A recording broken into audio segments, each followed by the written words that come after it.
Hello, everyone. This is the KMN 1971, back again with another comic book haul. I have about 2 weeks worth of comics here, so let's jump right on in.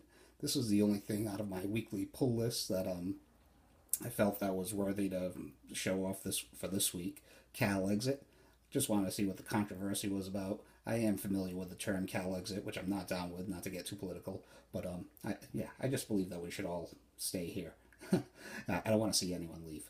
But this book has a little bit of heat to it, so if you can pick it up at cover price, why not? Check it out. A couple of books from last week.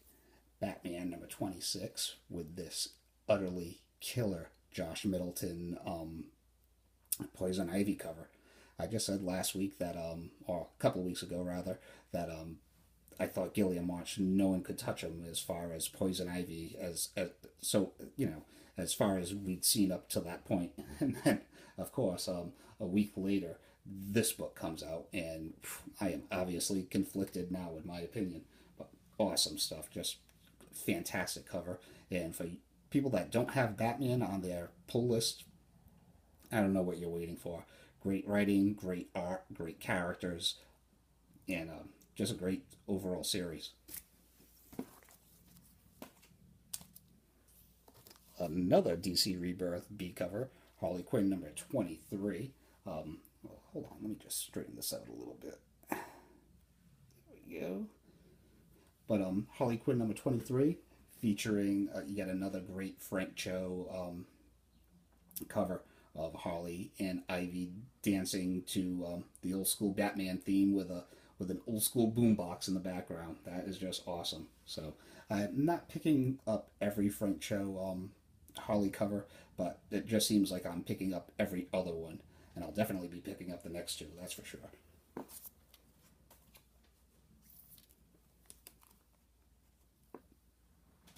Superman number 25. This was the last issue that I needed out of that first initial run of DC Rebirth anniversary issues. So, and I love this cover. This seems, I know the term is overused over and over again, iconic, but this is just an iconic scene that we've seen over and over again of Clark Kent changing into Superman and flying off to the horizon. I almost want to say that this, I've seen this image before back in my earliest days of reading comics in the old Superman Volume 1 letters column. I want to say that they had a similar image of Clark Kent changing into Superman and flying off. So, yeah, cool cover. And I also picked up Superman number 26 just because I love a good homage cover. And this homages Superman Golden Age issue that the number of the issue escapes me right now. But I thought it was cool enough to pick it up. Alright, moving into the back issue part of the video. I am still on my Jenny Frison, Greg Rucka Wonder Woman run. So still trying to complete that 25 issue run. I think I need like maybe 5 or 6 more issues and I'll be good. So I picked up issue number 22 today, as well as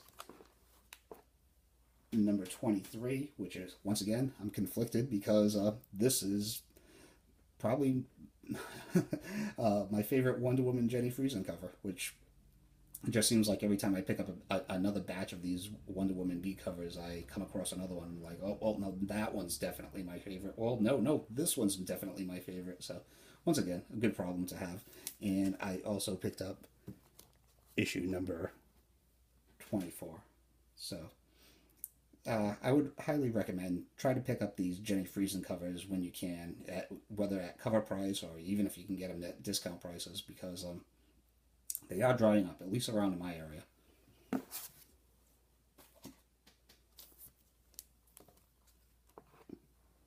The Totally Awesome Hulk, number 15. And I am totally not down with the Totally Awesome Hulk, but I ended up picking up this issue just because I've seen it shown off and people pushing it over on Google, and I am a first appearance hoarder. So this is the first appearance of Marvel's All Asian team, which I think is cool. But as I said, I am not a fan of pretty much any of these characters, and I don't know what they did to Shang-Chi, but that's not the Shang-Chi. I feel old saying this, but it just doesn't feel like Shang-Chi, I know. Is that Shang-Chi's kid? I'm not sure. I tried to read this book, but the art is horrendously bland, and but I picked it up for the first appearance, so it was cover price. All right, these next three books are just $1 hollers, but I thought they were pretty cool.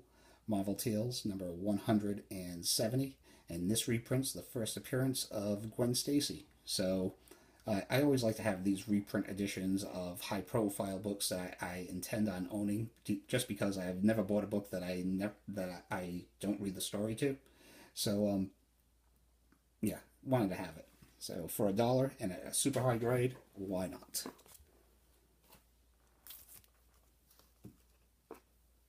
Marvel 2-in-1 number 100. This is the last issue of the series, and this is one of those old school childhood favorite series of mine.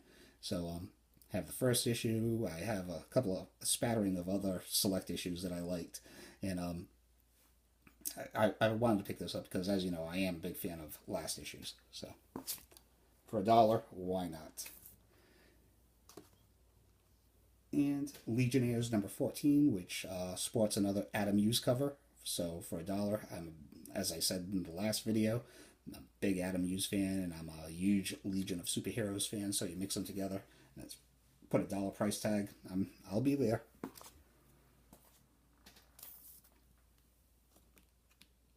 I haven't shown any covers like this off in a while. This is Thor, 614. This is the Women of Marvel variant, featuring Lady Sif, and with all the major Marvel women highlighted in the border. Well, all the major Marvel women up until that point in Marvel's time, anyway, featured there. I thought it was a really cool cover, and it was only like $5, so pretty nice.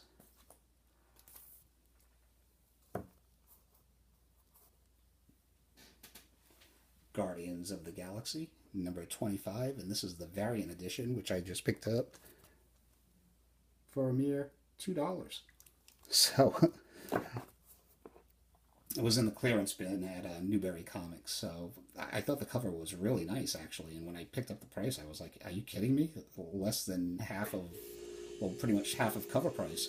So I was not.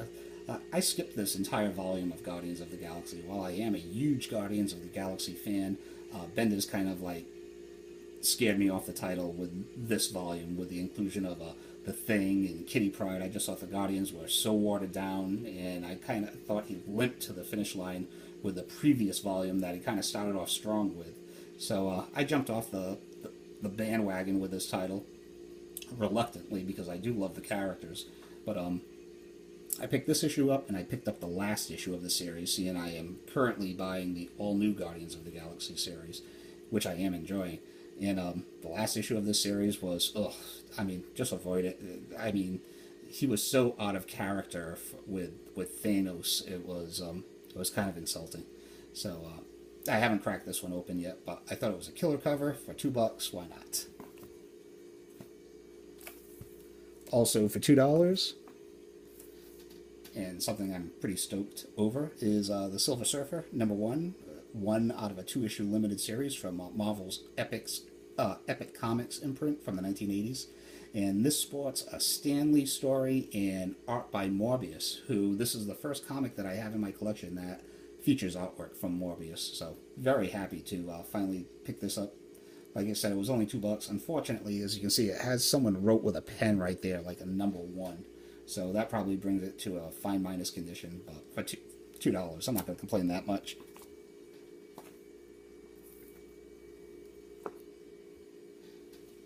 The Amazing Spider-Man number 50, or number 491. This is when Marvel was doing the double numbering. And these are kind of like the oddball J. Scott Campbell covers that don't really go for anything. And I picked these up for $2.25 a piece, all high grade. And look at that cover. I mean, I know it doesn't feature a girl, but that is an awesome, awesome Spider-Man cover by J. Scott Campbell. Fantastic. And for the record, like many of you, last week I went to go see Spider-Man Homecoming, and I loved it. It was awesome. In my opinion, it's the best Spider-Man movie to date. The only Spider-Man movie that I've enjoyed prior to that was Spider-Man 2, which featured Doctor Octopus as the main villain. But Homecoming was just fantastic. It seems like they finally captured the essence of Spider-Man on the big screen for the first time. Great acting, great script, great cast, great special effects, great action sequences, great laugh out loud moments. I thought it was a great flick. So I hope Sony doesn't mess it up, because as of right now, they have a killer franchise on their hands. So outstanding. So as I was saying, back on track. Amazing Spider-Man, the unwanted J. Scott Campbell covers. So I picked up number 50 or number 491. Number 51 or 492, which I'm really surprised doesn't really go for anything. It has just a killer MJ cover, as well as this one. Number 52 or 493. So I think those are just fantastic covers. So pretty cool.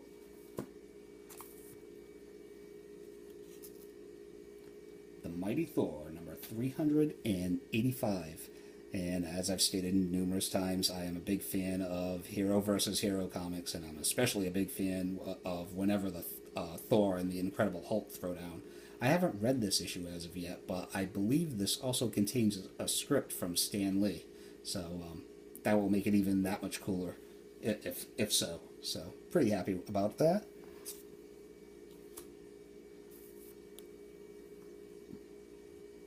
Here is an upgrade.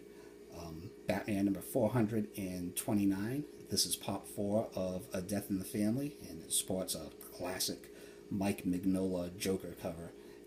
Very tough black cover, and out of my complete set of A Death in the Family, this issue in particular was just beat up. It was a VG at best, maybe even VG minus. It was just something so I could have to complete the story arc at the time, but I'm very happy to pick this up.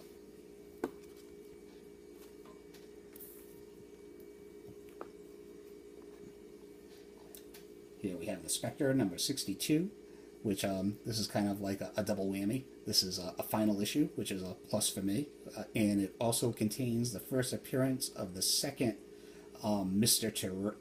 Terrific, who I forget his full name, but which is, I haven't read the JSA in a while, but Michael, I forget his last name, but he made his first appearance in the Spectre either 54 or 55. But he didn't take on the Mr. Terrific identity until this issue. So I have a first appearance and a final issue. Awesome.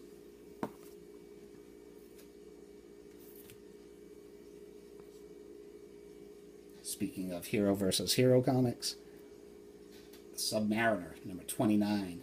We have Submariner going against Hercules. So this is only like $10. It's probably fine plus condition. So hopefully it's a good read.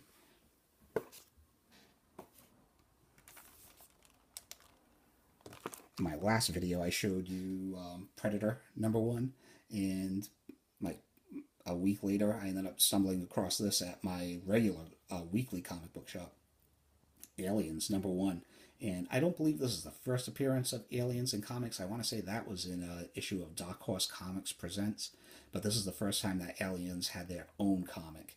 And as I'm a fan of the classic monsters from the golden age of horror, of like Dracula, the werewolf, Frankenstein, I'm also a big fan of the stuff that I grew up with, such as like Aliens and Predator. So this was a no-brainer, and kind of like Predator, this was another book that is cooled off substantially over the years, but this was a book that was really hot back in the late 80s and early 1990s, and it comes out with multiple prints. It has a tough black cover, so I'm really happy to pick this up.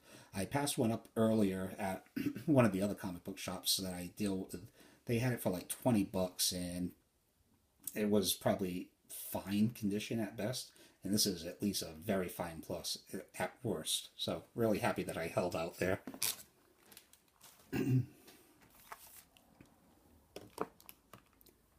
Human Torch number 1. We have Johnny Storm facing off against the Golden Age Human Torch. And I haven't read this issue. I only kind of flipped through it. The art looks incredibly bland. And I did not know that the Human Torch had his own series. So I'm assuming it was a short-lived series in the 1970s. but very high grade. As I've also stated numerous times before, I definitely have a soft spot for these Marvel Comics Bronze Age premiere issues, and I'm a big fan of the Fantastic Four. So for $10, I was going to leave it behind.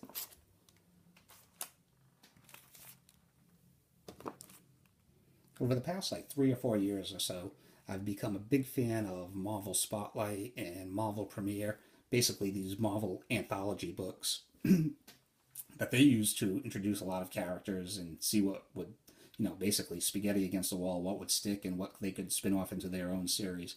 So while this wasn't on my list, I just thought it was very cool that I came across an issue of Marvel Spotlight #1 in probably fine plus to very fine minus condition for a mere $7.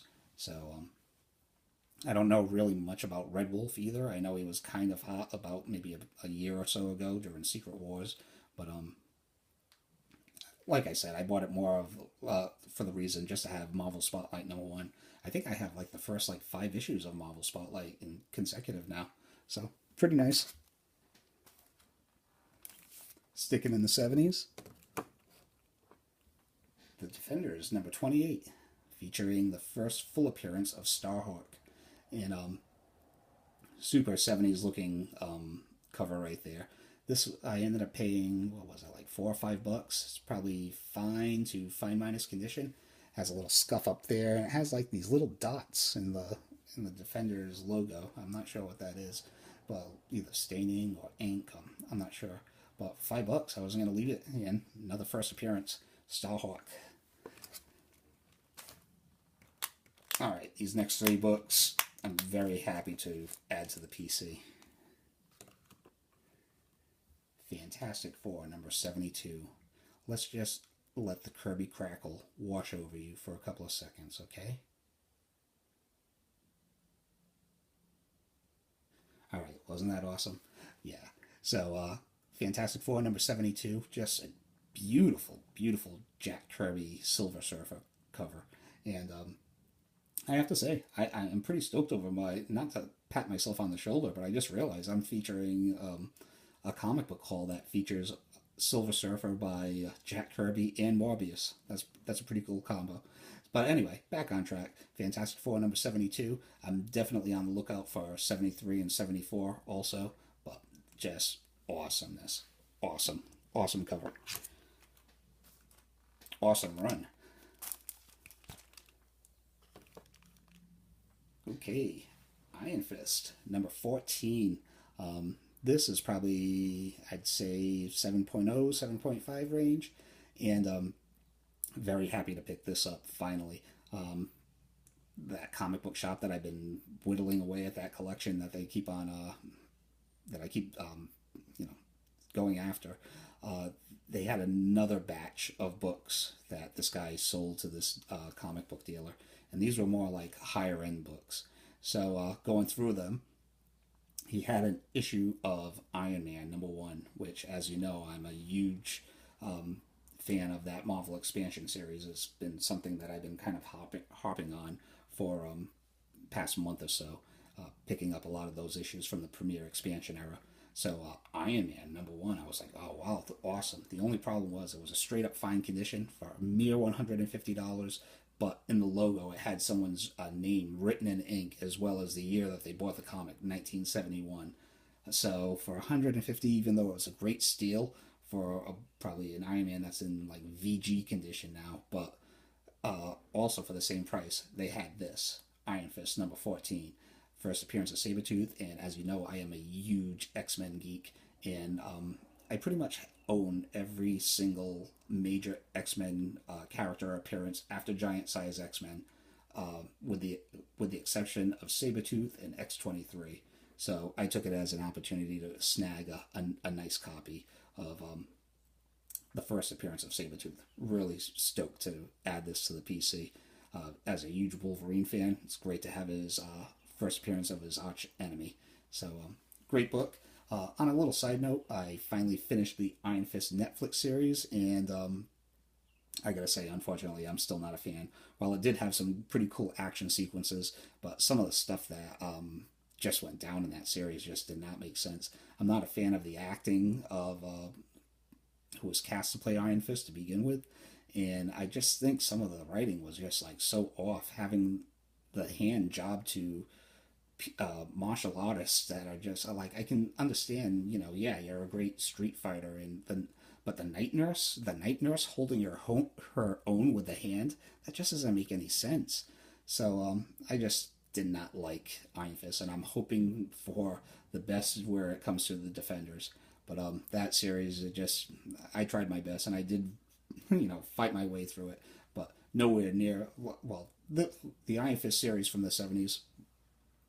At least I can get some entertainment Iron Fist wise that way.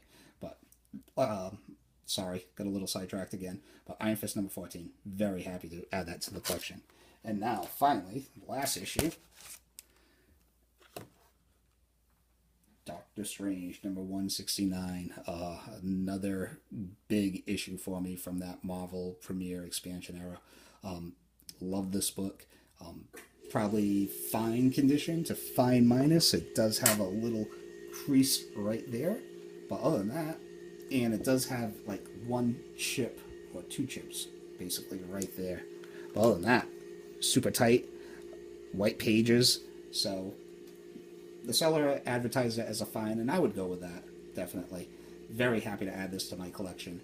And I guess I'm going to have to back off from that Premiere series for a little while, because all that remains now are basically the three big dogs of Captain America 100, Iron Man number 1, and of course Silver Surfer number 1. So, and right now I'm going to try to focus on, well, I'll still be focusing on some key issues, but I would like to try to refocus on some cheaper issues, and go after my Fantastic Four Silver Age run, and Bronze Age Adam Warlock stuff, as well as my Tomb of Dracula stuff, which I meant to, but as you can see, when you're buying, well, at least from my perspective, Doctor Strange 169 and Iron Fist number 14, that kind of drained the funds a little bit. So next run, it'll be a little bit different. But it was really fun to be able to put this together, and yeah, I'll be back in another 2 or 3 weeks with another run. So thank you all for watching. Thank you for subscribing, liking, commenting as usual. I might put out another comic book collection spotlight video showing off those keys that I basically just spaced out showing the first time around. Kind of like a B-side, I guess. So, yeah, that might be coming up before the next comic book haul in the next 2 or 3 weeks. So, until I come back again, I guess, I'll see you all later. Have a great weekend. Take care.